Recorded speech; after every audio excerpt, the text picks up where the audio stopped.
Assalamualaikum warahmatullahi wabarakatuh. Perkenalkan, nama saya Widya Putri Wijaya. Di sini saya ingin mempresentasikan proposal saya yang berjudul Pengaruh Pemberian Motivasi Terhadap Minat Belajar Siswa di Kelas 10 SMA Negeri 1 Padang Sidimpuan. Yang pertama, latar belakang. Perkembangan cara di era globalisasi yang semakin modern sekarang ini sudah tidak dapat terelakkan lagi. Pesatnya arus perubahan dalam segala bidang kehidupan menurut adanya sumber daya manusia yang berkualitas tinggi yang mampu bersaing untuk dapat bertahan di segala bentuk peralihan yang terjadi. Peningkatan kualitas sumber daya manusia merupakan persyaratan mutlak untuk mencapai tujuan pembangunan. Salah satu wahana untuk meningkatkan kualitas sumber daya manusia tersebut adalah pendidikan. Menurut Undang-Undang Nomor 20 Tahun 2003 tentang Sistem Pendidikan Nasional, pendidikan adalah usaha sadar dan terencana untuk mewujudkan susunan belajar dan proses pembelajaran agar peserta didik secara aktif mengembangkan potensi dirinya untuk memiliki kekuatan spiritual, keagamaan, pengendalian diri, kepribadian, kecerdasan, akhlak mulia, serta keterampilan yang diperlukan dirinya, masyarakat, bangsa, dan negara. Tujuan pendidikan nasional adalah mencerdaskan kehidupan bangsa dan mengembangkan manusia Indonesia seutuhnya, yaitu manusia yang bertakwa kepada Tuhan, kesehatan jasmani dan rohani, kepribadian yang mantap dan mandiri, serta bertanggung jawab kemasyarakatan dan kebangsaan. Faktor yang menjadi permasalahan adalah rendahnya minat belajar siswa, kurangnya motivasi belajar siswa, dan siswa kurang bergairah dalam mengikuti proses pembelajaran. Motivasi siswa akan sangat berpengaruh terhadap minat belajar siswa. Apabila kegiatan ini akan terus-menerus dibiarkan, maka minat belajar siswa akan lebih rendah dan akhirnya akan sulit untuk menciptakan sumber daya manusia yang berkualitas. Motivasi mempunyai peran yang sangat penting dalam kegiatan pembelajaran. Tidak ada kegiatan pembelajaran tanpa motivasi, oleh karena itu, motivasi mempunyai peranan yang strategis dalam mencapai tujuan atau hasil dari pembelajaran. Yang kedua, identifikasi masalah. Berdasarkan latar belakang di atas dapat ditarik kesimpulan bahwa identifikasi masalah adalah penempatan atau penentuan identitas seseorang atau benda pada suatu saat tertentu. Berdasarkan latar belakang masalah yang telah dikemukakan di atas dapat diidentifikasi masalah dalam penelitian ini adalah yang pertama, faktor internal. Faktor internal yaitu kurangnya minat belajar siswa dalam proses pembelajaran. Hal tersebut dari banyaknya siswa yang suka bercerita pada saat guru menjelaskan pelajaran. Kurangnya kesadaran siswa terhadap pentingnya pendidikan sehingga siswa kurang bersemangat dalam belajar dan malas melakukan tugas yang diberikan oleh guru. Sering absen pada saat jam pelajaran, terlambat masuk pada saat jam pelajaran sehingga menyebabkan siswa tidak disiplin. Yang kedua, faktor eksternal yaitu kurangnya motivasi siswa dalam proses pembelajaran dan penggunaan media sosial yang kurang positif sehingga siswa hanya asik bermain game sehingga lalai dalam waktu belajar. Yang ketiga, batasan masalah. Berdasarkan identifikasi masalah di atas, peneliti hanya dibatasi pada permasalahan. Adapun batasan masalah dalam penelitian ini adalah pengaruh pemberian motivasi belajar terhadap minat belajar siswa kelas 10 SMA Negeri 1 Padang Sidimpuan. Yang keempat, rumusan masalah. Berdasarkan latar belakang di atas, menarik kesimpulan bahwa rumusan masalah dalam penelitian ini berupa pertanyaan yang nantinya harus terjawab dalam pembahasan. Adapun rumusan masalah dalam penelitian ini adalah yang pertama, bagaimana gambaran pemberian motivasi belajar siswa kelas 10 SMA Negeri 1 Padang Sidimpuan. Yang kedua, bagaimana gambaran minat belajar siswa kelas 10 SMA Negeri 1 Padang Sidimpuan.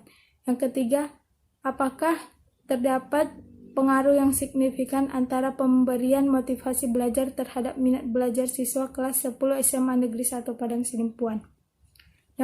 Yang keempat, tujuan penelitian.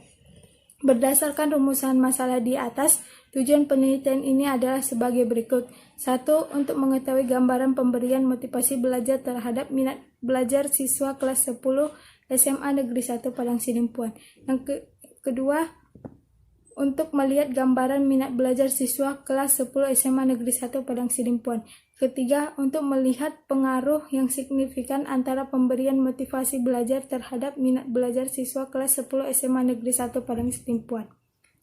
Yang kelima, manfaat penelitian. Adapun manfaat penelitian ini adalah sebagai berikut. 1. Bagi kepala sekolah, hasil penelitian ini dapat dijadikan sebagai bahan pertimbangan dalam melakukan pembinaan dari kepala sekolah ke guru dan guru ke peserta didik sehingga pembangunan potensi peserta didik sesuai dengan tujuan pembelajaran yang telah ditentukan. 2. Bagi guru, hasil penelitian dapat menjadi bahan masukan di dalam memahami posisi guru dalam melakukan pembelajaran agar minat belajar siswa lebih tinggi. Yang ketiga, bagi peserta didik sebagai dorongan atau motivasi untuk lebih giat dalam belajar serta kontinu dan sistematis untuk dapat mencapai tujuan yang dicita-citakannya. 4. Bagi peneliti untuk menambah wawasan dan memenuhi tugas bimbingan skripsi. Bab 2. Landasan teori dan pengujian hipotesis. A. Landasan teori. 1. Hakikat minat belajar siswa. Minat adalah suatu keadaan yang muncul karena ada persamaan tertarik terhadap sesuatu hal yang sedang dikerjakan atau suatu kegiatan. Dengan demikian, minat itu merupakan dorongan yang muncul dari dalam diri seseorang terhadap suatu kegiatan yang membuat orang tersebut merasa tertarik. Jadi minat tidak timbul sendiri, ada unsur kebutuhan yang terkandung di dalamnya. Selain itu, minat akan muncul karena adanya dorongan atau motif dari orang lain. Menurut Bergin, tahun 2016 menyebutkan konsep minat terdiri atas dua, yaitu 1. Minat individu ialah sebagai minat mendalam pada suatu bidang atau kegiatan yang timbul berdasarkan pengetahuan, emosi, pengalaman pribadi yang sudah ada, dan merupakan keinginan dari dalam diri untuk memahami sehingga menimbulkan pengalaman baru. Yang kedua, minat situasional ialah timbul secara spontan sementara dan adanya rasa ingin tahu yang terinspirasi dipengaruhi oleh lingkungan. Di dalam buku psikologi pendidikan terjemahan M. Bukhari, Istarani, dan Intan Pulungan tahun 2015 dikatakan bahwa minat terbagi dua. Yang pertama, minat primitif, yaitu suatu minat dari kebutuhan jaringan, misalnya soal-soal makanan dan kebebasan beraktivitas. 2. Minat kultural, yaitu suatu minat sosial yang berasal dari perbuatan belajar yang lebih tinggi. Adapun gambar pembagian minat yaitu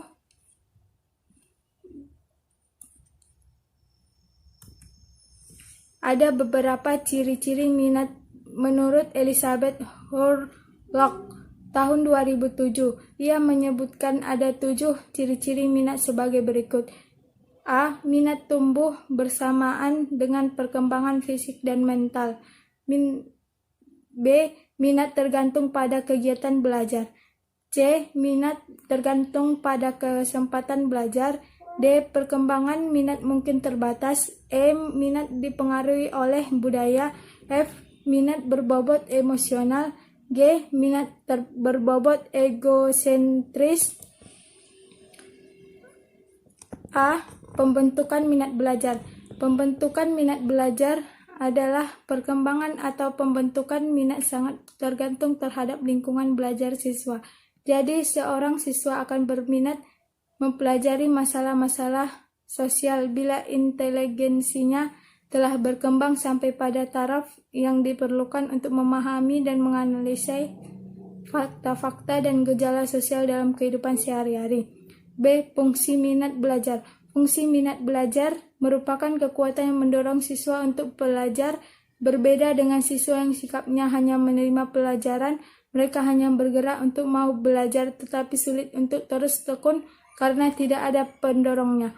Oleh sebab itu, untuk memperoleh hasil yang baik dalam belajar harus mempunyai minat terhadap pelajaran sehingga akan mendorong ia untuk terus belajar. Adapun gambar fungsi minat belajar, yaitu yang pertama mengatasi kesulitan. Kebutuhan untuk mengatasi kesulitan yaitu setiap kesulitan ataupun hambatan mungkin menimbulkan rasa rendah diri, tetapi hal ini menjadi dorongan untuk mencari kompensasi dengan usaha tekun yang luar biasa sehingga tercapai kelebihan dan keunggulan dalam bidang tertentu. Yang kedua, pendorong tercapainya prestasi, yaitu minat dapat berfungsi sebagai pendorong usaha dalam pencapaian prestasi. Seseorang melakukan suatu usaha karena adanya minat yang baik dalam belajar akan menunjukkan hasil yang baik. Adapun unsur-unsur yang mempengaruhi minat belajar adalah satu, perasaan senang. Perasaan senang menurut Nopi Mulia tahun 2018 bahwa perasaan adalah yang paling positif dari emosi yang ada, juga paling sukar dimengerti. Yang kedua, keterlibatan siswa. Keterlibatan siswa merupakan keterlibatan seseorang akan objek yang mengakibatkan orang tersebut senang dan tertarik untuk melakukan atau mengerjakan kegiatan dari objek tersebut. Yang ketiga, ketertarikan siswa untuk belajar. Ketertarikan siswa untuk belajar adalah ketertarikan terhadap suatu objek atau daya tarik atau kekuatan yang menarik perhatian seseorang. 4. Perhatian siswa. Perhatian siswa merupakan kegiatan siswa yang dilakukan oleh siswa untuk menarik perhatian dengan melakukan berbagai cara tertentu. 2. Hakikat pemberian motivasi. Menurut pendapat Sadirman tahun 2007 bahwa motivasi merupakan serangkaian usaha untuk menyediakan kondisi tertentu sehingga seseorang itu mau dan ingin melakukan sesuatu, dan bila ia tidak suka maka ia akan berusaha menindakkan atau mengelakkan perasaan tidak suka tersebut. Dari definisi di atas, maka penulis dapat menyimpulkan bahwa pengertian motivasi adalah sebagai daya penggerak bagi diri peserta didik. Motif yang aktif akan mendorong peserta didik untuk mencapai tujuan. Orang yang termotivasi akan membuat dan aktivitas yang dapat mendorong dirinya mencapai tujuan. Motivasi ini bekerja seperti sebuah stimulus yang direspon. Jika ia akan, maka seorang dapat lebih giat belajar, didorong untuk melakukan hal-hal yang membuatnya dapat mencapai hal yang diinginkan. Motivasi itu terdiri atas dua. Yang pertama, motivasi intrinsik. Motivasi intrinsik adalah jenis motivasi ini timbul dari dalam diri individu itu sendiri, tanpa adanya yang mempengaruhi atau ada paksaan atau dorongan dari orang lain. Dan yang kedua, motivasi ekstrinsik.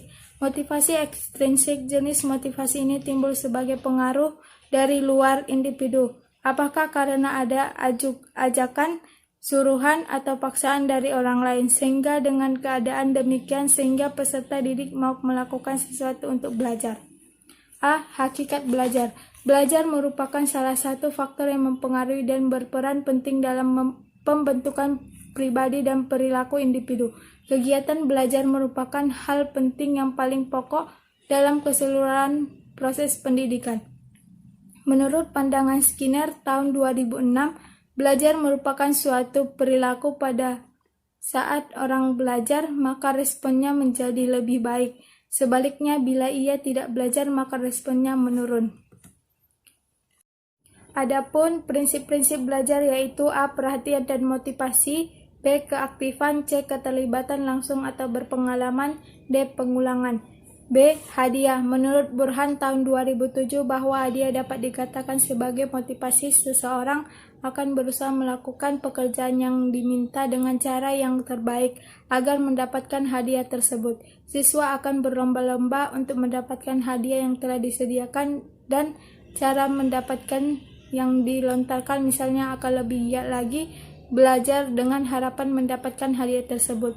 C. Pujian. Pujian merupakan suatu pemberian respon positif berupa kata-kata yang baik dan membanggakan kepada peserta didik yang telah berhasil dalam proses belajar yang aktif dan pintar sehingga dengan pujian ia telah termotivasi lagi untuk belajar.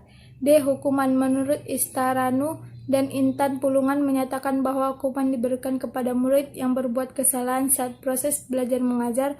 Hukuman ini diberikan dengan harapan agar murid tersebut mau mengubah diri dan berusaha memicu motivasi belajarnya. E. Minat. Minat adalah suatu ketertarikan seseorang melakukan sesuatu dan ia melakukannya dengan rasa senang dan tanpa paksaan. Seseorang yang memiliki minat yang tinggi akan mendorong dia untuk lebih giat dalam belajar dan tidak malas. Misalnya, seseorang yang memiliki minat belajar akan rajin membaca buku-buku, sering ke perpustakaan, dan rajin bertanya dalam kelas. Hal ini mendorong mampu menguasai lebih banyak lagi pengetahuan sehingga mendorong menjadi orang yang berprestasi.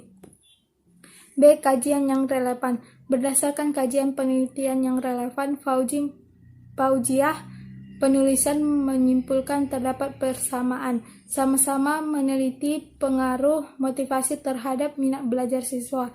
Indikator yang ditetapkan oleh Abni, Fauziah, dan penulis hampir sama, akan tetapi Abni Fauziah meneliti hubungan motivasi dengan minat belajar siswa, sedangkan penulis meneliti tentang pengaruh motivasi belajar terhadap minat belajar siswa di SMA Negeri 1 Padang Sidimpuan. C. Kerangka berpikir. Secara sistematis, kerangka berpikir peneliti yang peneliti ajukan adalah pemberian motivasi belajar variabel X, sedangkan minat belajar variabel Y. D. Pengajuan hipotesis. Berdasarkan kajian teori di atas dan kerangka pemberian yang telah dikemukakan di atas, hipotesis penelitian ini dapat dirumuskan sebagai berikut. Pemberian motivasi belajar siswa mempunyai pengaruh yang signifikan terhadap minat belajar siswa di kelas 10 SMA Negeri 1 Padang Sidimpuan. HA. Terdapat pengaruh yang signifikan antara pemberian motivasi belajar terhadap minat belajar siswa. HO. Tidak terdapat pengaruh yang signifikan antara pemberian motivasi belajar terhadap minat belajar siswa. 3. Metode penelitian. A. Tempat penelitian dan waktu penelitian, yaitu tempat penelitian dilaksanakan di SMA Negeri 1 Padang Sidimpuan dengan alamat Jalan Sudirman nomor 18, WEK 1 Padang Sidimpuan Utara, Kota Padang Sidimpuan, Sumatera Utara, kode pos 22711, dan sekolah ini dipimpin oleh Ibu Kepala Sekolah Ibu DRA Nursawiyah Hutahuruk MPD dan dalam waktu 3 bulan.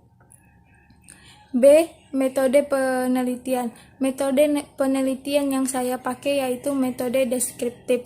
C. Populasi dan sampel penelitian. 1. Populasi. Populasi sekumpulan orang, objek, dan benda alam lainnya. Populasi bukan sekedar jumlah yang ada pada objek atau subjek yang dipelajari, tetapi meliputi seluruh karakteristik atau sifat yang melekat pada suatu objek atau subjek tersebut. Berdasarkan pendapat tersebut, populasi adalah keseluruhan kelas 10 SMA Negeri 1 Padang Sidimpuan yang terdiri dari 25 orang. 2. Sampel. Sampel adalah bagian dari populasi yang dianggap dapat mewakili populasi dijadikan sebagai sumber data ataupun informasi pada suatu penelitian. Sampel yang digunakan yaitu teknik total sampling. Sampel total yaitu sampel yang digunakan oleh peneliti apabila populasinya sedikit dan memungkinkan untuk diambil semua sampel. Jadi jumlah sampel diambil sebesar 25 orang siswa SMA Negeri 1 Padang Sidimpuan. 3. Definisi operasional. Untuk menghindari pengertian yang berbeda istilah yang ada dalam penelitian ini, maka berikut dijelaskan definisi operasional pada masing-masing variabel, baik variabel bebas maupun variabel terikat, yaitu pemberian motivasi belajar dan minat belajar siswa. D. Instrumen penelitian. Instrumen penelitian merupakan alat yang digunakan untuk memperoleh data maupun informasi yang diperlukan dalam menguji hipotesis. Instrumen yang baik dalam penelitian sangat penting sebab instrumen penelitian disusun dengan sifat dan karakteristik yang diperlukan. F. Teknik analisis data.